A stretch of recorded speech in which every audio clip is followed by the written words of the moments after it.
Livro Luísa, Três Paixões e um Quarto, da autoria de Isabel Prata Duarte. Capítulo 4. A Escola da Doutora Celeste. Estava eu atrapalhada a discutir com os outros e comigo própria a proposta do Zé, quando uma colega da faculdade, a Filipa, me telefonou a propor trabalho. Uma amiga da mãe dela tinha um colégio e precisava de uma pessoa de confiança para dar as aulas de português. Lembrara-se de mim porque ela própria não podia. Já estava comprometida para ir trabalhar como tradutora numa empresa espanhola. Partia para Madrid daí a poucas semanas. Quando a ouvi dizer que ia para a Espanha, pensei que afinal toda a gente estava a ir-se embora. Decidindo não acompanhar o Zé, eu acabaria por ser a única a ficar em Lisboa, a guardar a casa. Mas a verdade é que o emprego me dava jeito. Dar aulas era uma das possibilidades que eu já encarara, embora também pensasse em procurar trabalho noutras áreas, na tradução como a Filipa, por exemplo, porque não tinha a certeza da minha vocação para tentar ensinar bandos de adolescentes desinteressados. Porém, como poderia recusar uma oferta tão direta e que satisfazia as minhas necessidades mais prementes de momento, ganhar a vida e fazer alguma coisa com o meu curso? Assim, fui a uma entrevista com a amiga proprietária do colégio para ver se ela gostava de mim e me contratava. O colégio chamava-se Maria Rita, em homenagem à professora do primeiro ciclo da Dona, e ficava num edifício agradável em Carnaxide, com um espaço exterior razoavelmente grande. Tinha um campo de jogos preparado para várias modalidades, uma horta pedagógica onde cada ano de escolaridade tinha as suas plantações, alguns canteiros de flores e uma parte empedrada com calçada portuguesa, que continha 3 mesas de ping-pong dispostas em linha. Espalhados pelo pátio havia bancos onde os alunos menos desportistas podiam ficar sentados a assistir aos jogos ou a conversar. Os telemóveis eram proibidos no intervalo. O edifício formava um L que configurava duas alas, em que o jardim de infância ocupava o traço mais curto do L e o primeiro e o segundo ciclo ocupavam o outro. As salas de aula eram espaçosas e bem equipadas, tinha tudo um aspecto limpo e conservado. Havia ainda um ginásio, vários gabinetes de trabalho, a sala de professores e o refeitório.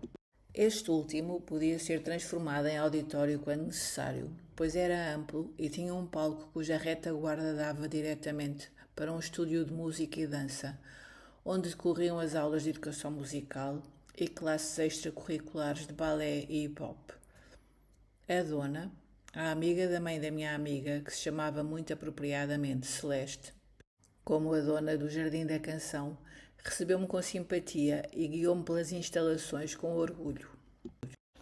O colégio já estava em plena atividade. As aulas tinham começado há poucos dias e o ambiente era organizado e dinâmico, com um nível de agitação bastante tolerável. Depois de percorrermos juntas os pátios, os corredores e as salas, o que foi uma oportunidade para conhecimento informal mútuo, a doutora Celeste fez-me uma entrevista formal. Esmiuçou o meu breve currículo, perguntou-me pelos meus interesses e explorou as minhas experiências profissionais variadas ao longo do curso, especialmente aquelas que diziam respeito ao ensino ou animação de grupos de crianças e adolescentes. No final, ficou com o meu currículo, dizendo honestamente que tinha mais algumas pessoas para entrevistar e que após esse processo me contactaria, quer decidisse contratar-me ou não. Assegurou-me que seria rápido, pois não queria de modo nenhum atrasar mais o início da disciplina, uma vez que as aulas já haviam começado, a necessidade era urgente. Contou-me que ficara de repente sem professora de português, porque a pessoa que estava contratada tinha desistido à última da hora, por motivo de doença grave de um familiar. Fiquei um bocadinho desiludida com este final. Talvez por ter sido contactada pela minha colega, ficara convencida que era a única candidata ao lugar, mas agora percebia que não. Como é que o meu currículo, ainda tão pobre, ia suportar a comparação com outros, porventura de pessoas mais experientes? Porém, alguma coisa a doutora Celeste viu em mim, porque uma semana depois telefonou-me para me comunicar que o emprego era meu. Como o colégio era pequeno, o horário disponível não era completo e propôs-me, para além de dar as aulas, de ser sua assistente, cargo recentemente criado e consistia em apoiá-la nas tarefas organizativas. Dar-me esta posição pode ter sido também uma forma de me manter debaixo de olho e verificar o que eu era capaz de fazer. Assim, fui contratada simultaneamente como professora e assistente da diretora, dona do colégio. Foi um privilégio que me permitiu, para além de aprender a dar aulas, contactar com as exigências relacionadas com a gestão de uma escola. Comecei poucos dias depois a trabalhar, uma vez que o ano letivo já começaram. Aconteceu tudo bastante de repente. Isto era uma coisa a que já me ia habituando. A vida agora era mais rápida. Em menos de um mês tivera de decidir se iria com o meu namorado viver para outro continente. Em 2 semanas fora entrevistada, aceite e iniciar um emprego. Era preciso uma capacidade de decisão e adaptação muito diferente do que me for exigido até ali na minha vidinha de estudante universitária, regida por anos letivos, às vezes com muito trabalho, mas sempre muito iguais. Os meus amigos também se sentiam confrontados com esta nova realidade que puxava por nós e que nos impelia a tomar decisões rápidas e a ser proativos, expressão na moda. Como se, quase sem darmos por isso, na navegação da vida, tivéssemos passado de um lago para um rio de forte corrente que nos obrigava a mudar drasticamente a forma de governar o barco. Nesta vida não há segunda fase, ou estamos preparados ou ficamos para trás, queixava-se a Antónia, numa noite em que conversávamos sobre as novidades de cada um. Ela tinha sido chamada de véspera para uma prova de seleção profissional, em que havia pelo menos 50 pessoas para 6 vagas, e aquilo correra-lhe bastante mal. Sim, e a sensação que tens é que se não fores tu, vai outro. Há sempre alguém que se senta rapidamente na cadeira que deixas livre enquanto hesitas, acrescentava o Gonçalo. É violento. De um momento para o outro tens de te comprometer para situações que te dão completamente a volta à vida. Hoje tens o dia livre à tua frente. Amanhã podes ficar ocupado todos os dias, menos um miserável mês de férias no ano. Isto dizia ao Armando, que recusara recentemente o emprego porque tivera um ataque de ansiedade perante a perspectiva de um compromisso desta dimensão. Mas há muita gente que não embarca nesta corrida em que se torna a vida quando acabamos o curso, comentou a Sandra. Vejam o Rodrigo. Vai para a América do Sul, pretende dar a volta ao mundo. Leva dinheiro para os primeiros 2 meses e depois tenciona ganhar o suficiente para continuar a viagem. Esse deve ser descendente de algum dos nossos navegadores do século XV, gracejou o meu irmão, que também estava presente. Mas estás cheio de razão, a mim é um projeto que me agrada. Porque é que tenho de acabar o curso e fazer o que toda a gente faz? É uma excelente ideia conhecer o mundo, viver experiências diferentes. Ele quer ganhar dinheiro para se manter quando esgotar o que leva. Eu acredito mais que vai fazer um telefonema para os pais, para lhe fornecerem o Revolut, gracejou alguém, conquistando acenos de concordância. Realmente é muito rápido e radicalmente diferente, mas pessoalmente sinto vontade de me pôr à prova trabalhando. Tudo o que fiz nos últimos anos foram tarefas de recurso para ganhar dinheiro para as férias. Contam-se pelos dedos os trabalhos que me deram realmente prazer. Não faz muito sentido continuar assim, mesmo que seja na China. Quero fazer alguma coisa que me dê gosto e que me desafie, disse eu. Dar a volta ao mundo pode dar muito gosto e ser um desafio, protestou o meu irmão. Estou convencido que podia fazer disso uma ocupação para a vida. Eu acho que o que tu querias mesmo era ter uma namorada em cada porto, como os marinheiros, brincou a Sandra. Conversas desta natureza eram frequentes entre nós. O futuro estava a tornar-se presente a alta velocidade e cada um à sua maneira íamos lidando com isso. No dia em que me vi frente a frente com 24 miúdos de 11 anos, a fixarem-me expectantes, é que senti o impacto daquilo em que me metera e tive de encontrar a minha forma de enfrentar o medo que isso me provocava. Senti-me terrivelmente nova, apesar de estar a tentar disfarçar com um vestido sério e sapatos de senhora. Faziam-me falta os jeans confortáveis, mas sobretudo faziam-me falta os ténis, aqueles que a minha mãe dizia que eu tinha posto nos pés quando era um bebê e nunca mais tinha largado. Lembrava-me de ter ido ao casamento de um primo muito bem arranjada, com um vestidinho de alças enfeitado com um cinto de fitas brilhantes, o cabelo apanhado num totó de flores e, contrastando com tanta delicadeza, uns ténis matacões daqueles que davam mais jeito para jogar à bola. Agora sacrificaram os ténis aos sapatos de senhora e até escolheram uns com saltos fininhos que faziam triqui-triqui enquanto caminhava. Mas era fácil perceber que eu era nova, nova em tudo. Nova para os alunos, nova na profissão e nova de idade. A doutora Celeste dissera ao contratar-me que a minha juventude podia ter vantagens e desvantagens. A vantagem da frescura de cabeça, da ausência de ideias feitas. A desvantagem da insegurança, por exemplo. Tentei concentrar-me nas vantagens e ir para a frente. Naqueles primeiros dias, eu e os meus alunos conhecemos-nos. Fomos percebendo algumas das forças e fraquezas uns dos outros. Como me tinham recomendado, apresentei-me com uma expressão séria e cara de poucos amigos. Fazia parte da cartilha da formação pedagógica. Tinham-nos dito que era importante ser assim no início, para os alunos perceberem que não estávamos ali para brincadeiras. Sinceramente, houve alturas em que me apeteceu desatar a rir, com algumas das piadas deles, mas lembrava-me da professora de pedagogia e mantinha-me séria. Nem correu mal, consegui que me ouvissem e tentei ouvi-los, embora a princípio deixá-los falar tenha criado uma certa confusão, porque se atropelavam uns aos outros, principalmente os mais novos.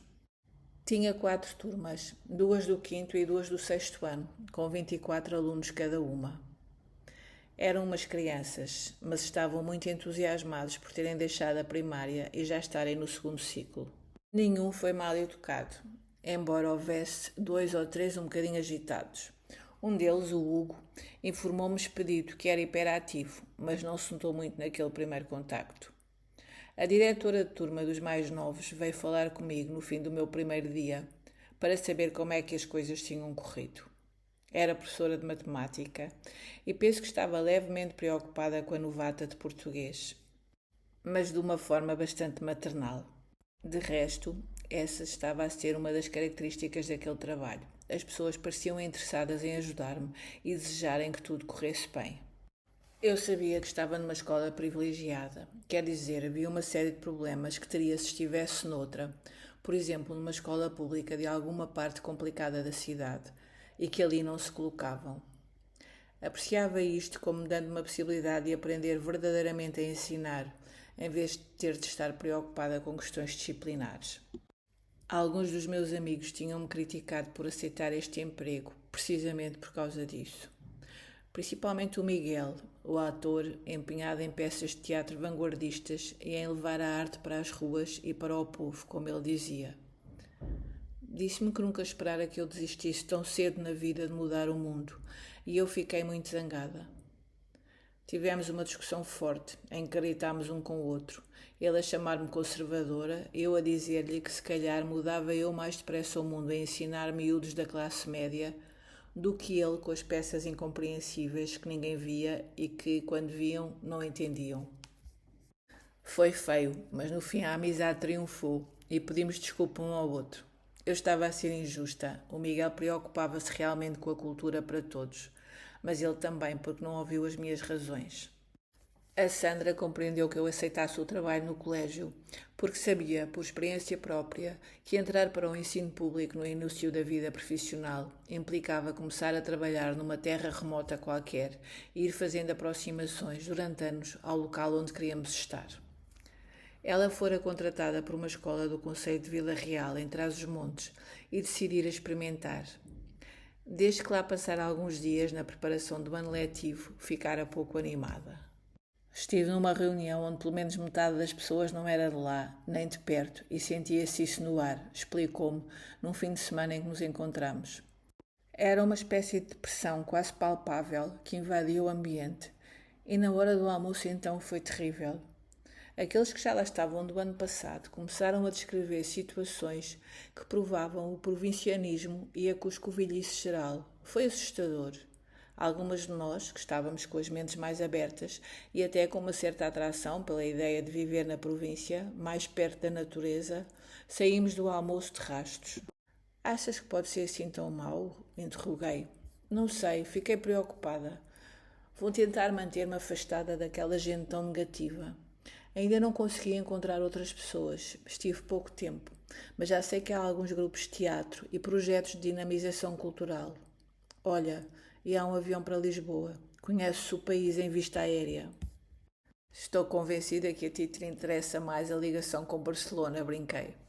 A Sandra riu-se. É verdade que é mais barato voar para Barcelona do Porto do que de Lisboa, e vice-versa, Mas eu mereço esse brinde, não te parece? A paixão da Sandra pelo Juan foi importante para a ajudar a persistir na sua decisão de se isolar durante uns anos. Relativamente a ele, tanto lhe fazia estar em Lisboa como noutra parte do país. Falavam todos os dias e tinham combinado encontrar-se no Ano Novo em Madrid.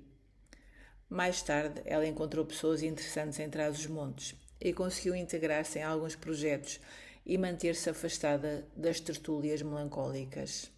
Mas nós fazíamos-lhe falta e ela fazia-nos falta. Queríamos estar mais perto neste período em que tudo era tão novo e entusiasmante para todos nós.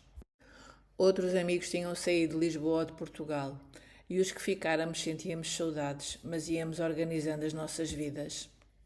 A Antónia, que tinha uma profissão mais procurada do que a minha e da Sandra, era engenheira informática. Após algumas candidaturas frustradas, arranjou emprego numa empresa multinacional e começou a ter horários bastante exigentes.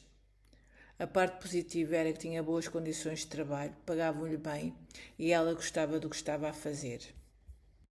Como o Manuel também arranjara trabalho na área do curso dele, ficou na mesma empresa onde já trabalhava antes, em tempo parcial, mas mudaram no departamento e atualizaram-lhe a posição para quadro superior.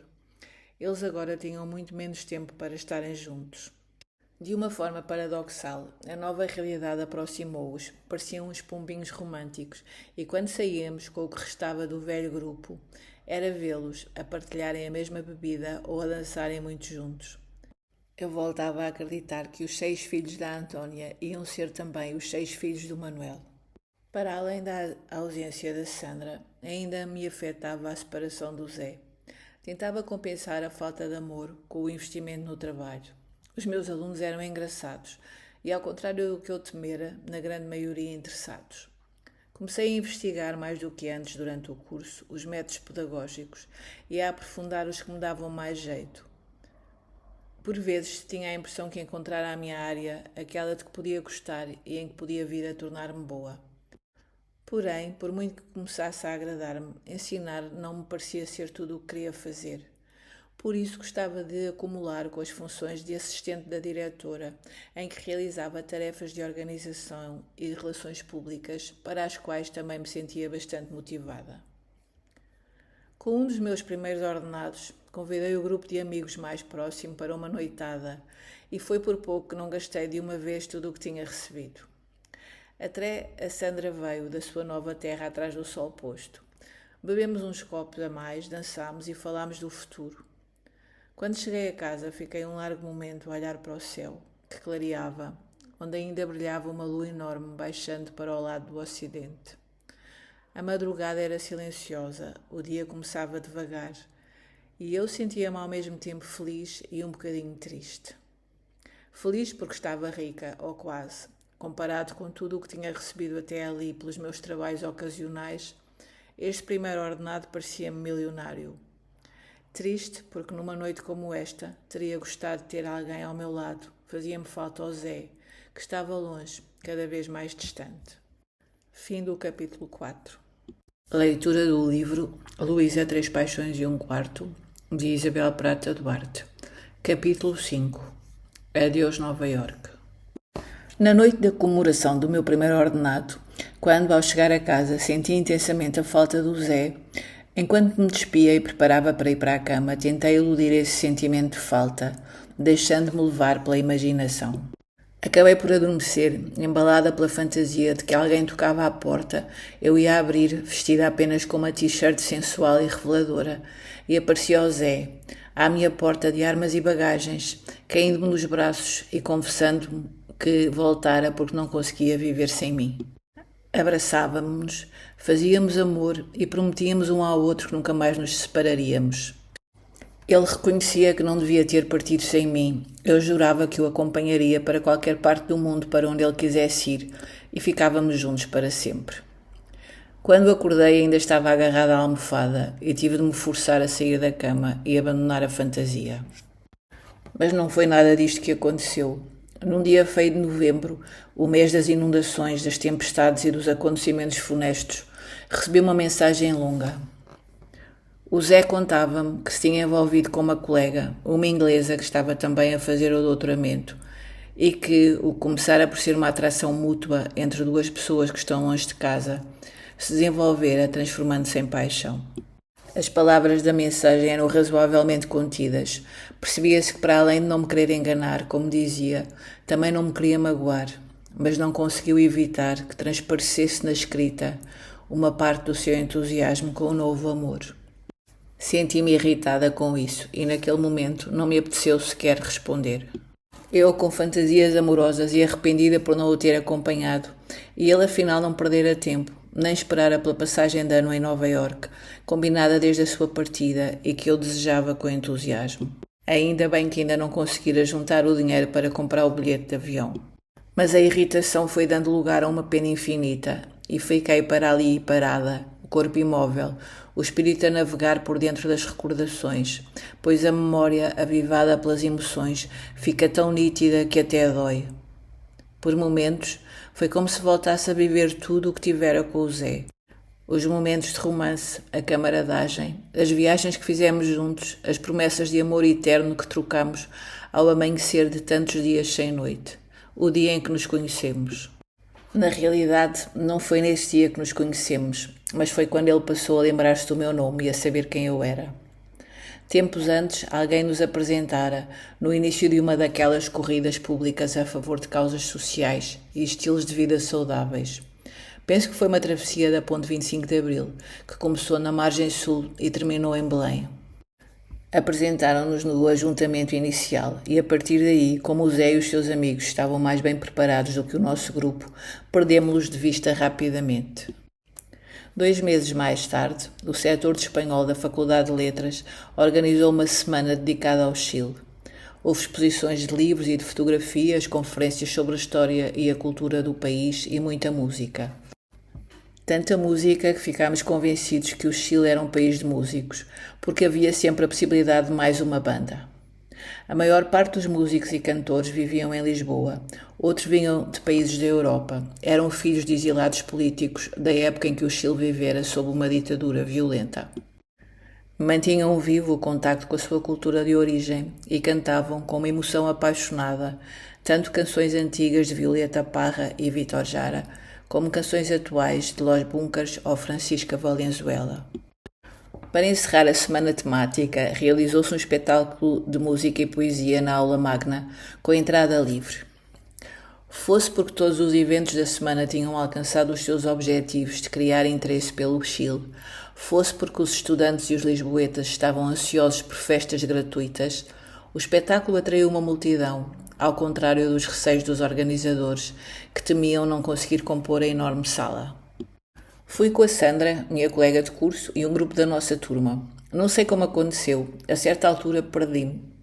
Fiquei para trás, distraída com o rapaz que tentava desajeitadamente ajudar uma rapariga a arrumar o carro, num lugar onde só caberia metade dele, por muito que ambos se esforçassem.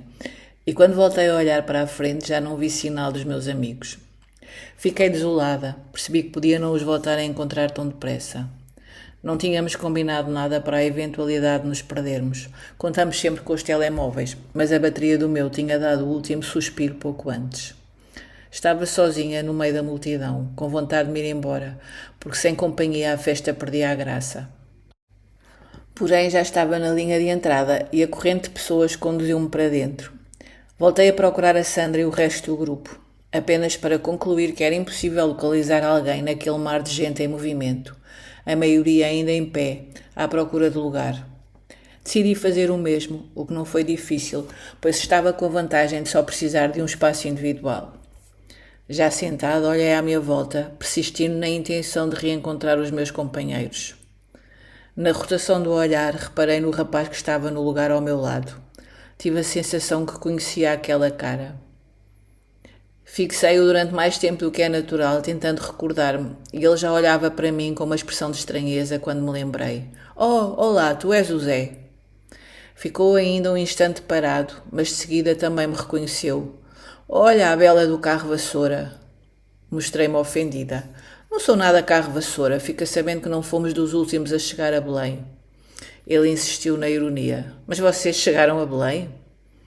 Ri-me e tive de confessar que desistíramos antes da meta, no limite da nossa resistência e considerando a nossa parte meia maratona solidária cumprida. O meu humor estava a melhorar a alta velocidade.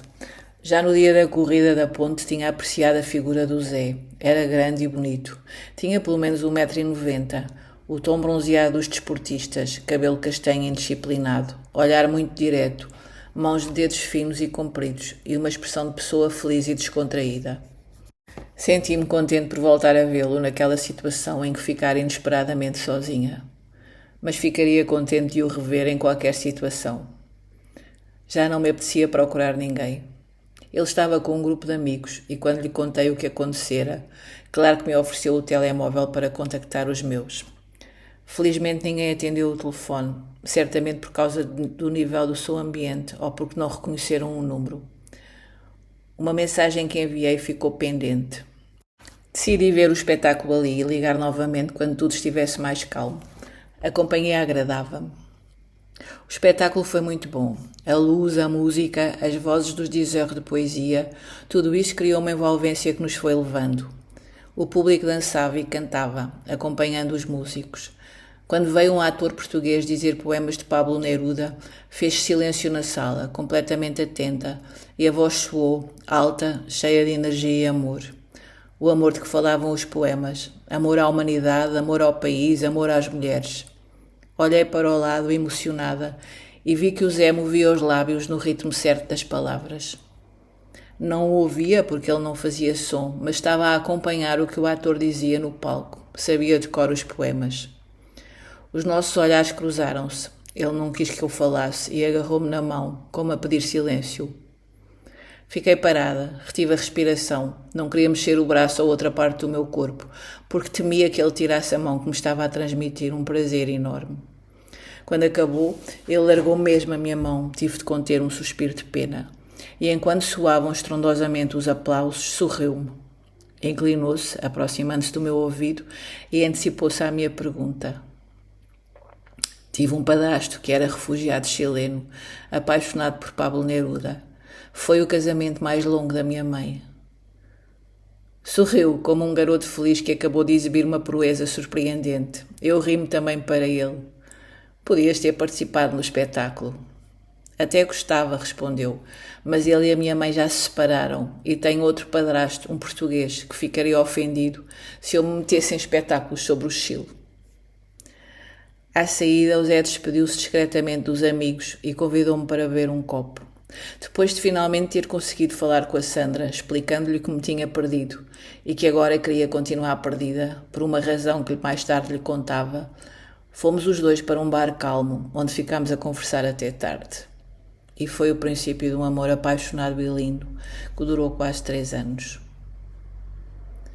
Foi o meu primeiro namoro de adulta. Apesar de só ter mais um ano do que eu, o Zé morava sozinho, ficara a viver com a mãe quando os pais se divorciaram, mas a certa altura sentira-se farto de mudar de padrastos e pedira para ir viver com o pai. Verificou que a rotação de madrastas ainda era maior e quando entrou para a faculdade propôs ir para uma residência universitária. Os pais compreenderam a insatisfação e acabaram por lhe arranjar um apartamento pequeno, perto da faculdade, onde o Zé ficou a viver sozinho. Era muito à frente relativamente ao meu grupo de amigos. Praticamente todos vivíamos em casa dos pais, exceto o Miguel, que era de fora de Lisboa. E, sobretudo, era muito livre. Podíamos estar em casa calmamente, a sentir-nos um casal, em vez de namorados adolescentes que tinham de tomar atenção à hora em que alguém ia chegar a casa. O namoro com o Zé acompanhou os nossos últimos anos da faculdade. Penso que demos um ao outro uma estabilidade que foi positiva para a concentração no trabalho. Ajudámo-nos, encorajámos o esforço um do outro e quando conseguíamos desencontrar os prazos de entrega dos nossos trabalhos, revíamos mutuamente os textos ou completávamos a bibliografia. Também nos divertíamos, embora o Zé fosse muito exigente e desse sempre prioridade ao estudo, o que era estranho num rapaz que crescera quase por conta própria. Para além de estudar, ele gostava especialmente de desporto e atividades ao ar livre, de modo que na sua companhia acabei por reencontrar uma forma física que não tinha desde a adolescência. Na vez seguinte em que participei numa grande corrida, já consegui fazer todo o percurso, e ele, que era muito mais rápido, Gentilmente esperou por mim perto do final para cortarmos a meta aos dois. Pela minha parte, levava-o a dançar e com o tempo ganhou o gosto e já se deixava ficar toda a noite, entre danças e copos. Protestava cada vez menos quando saíamos da discoteca ao amanhecer. Fora um amor muito bonito. E já que estava destinado a acabar por causa daquela ideia fixa dele de querer estar em Nova Iorque e pela minha incapacidade de abandonar a minha vida lisboeta, então devia ter acabado em Manhattan, num passeio pelos lugares que eu só vira muito por alto numa semana de férias em adolescente, mas que me pareciam os mais românticos do mundo. Não assim, por mensagem, sem cor, sem som, frases secas num ecrã mudo. Estava sentada na cama a olhar para o telemóvel, mas incapaz de voltar a ler a mensagem. O coração apertado, as lágrimas à flor da pele. Uma canção de Leonard Cohen a ocupar-me o pensamento. That's no way to say goodbye. Senti-me triste, triste. Precisava urgentemente me zangar, senão ia desfazer-me em lágrimas e não queria. Não estava certo. Eu deixara-o ir, eu recusar ir com ele. O que é que estava à espera? Nesta altura, já as lágrimas me corriam pela cara, a garganta soluçava, e tudo isto parecia independente da minha vontade. Zangava-me comigo própria, mas não conseguia zangar-me com ele.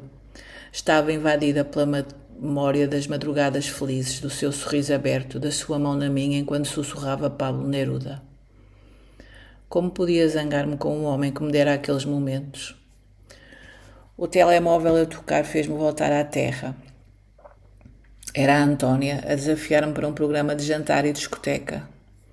Foi bom ouvir a voz dela, a minha amiga sempre presente no momento certo. Contei-lhe sobre a mensagem que tinha acabado de receber e desatei a rir quando ela começou a chamar ao Zé todos os nomes feios que conhecia e mais alguns acabados de inventar. A Antónia ficava esquisita a dizer palavrões. Nós as duas sabíamos que o Zé não era nada daquilo que ela estava a chamar, mas aliviava. Obrigada, amiga. Hoje zanga-te por mim, porque eu só consigo ter pena. E preciso dessa energia da tua zanga para me arrancar deste lugar escuro e voltar para a minha vida. Vamos lá jantar, vamos lá dançar e no caminho, se possível, encontrar algum solitário que me console. Só por hoje. Adeus Zé, adeus Nova Iorque. Fim do capítulo 5.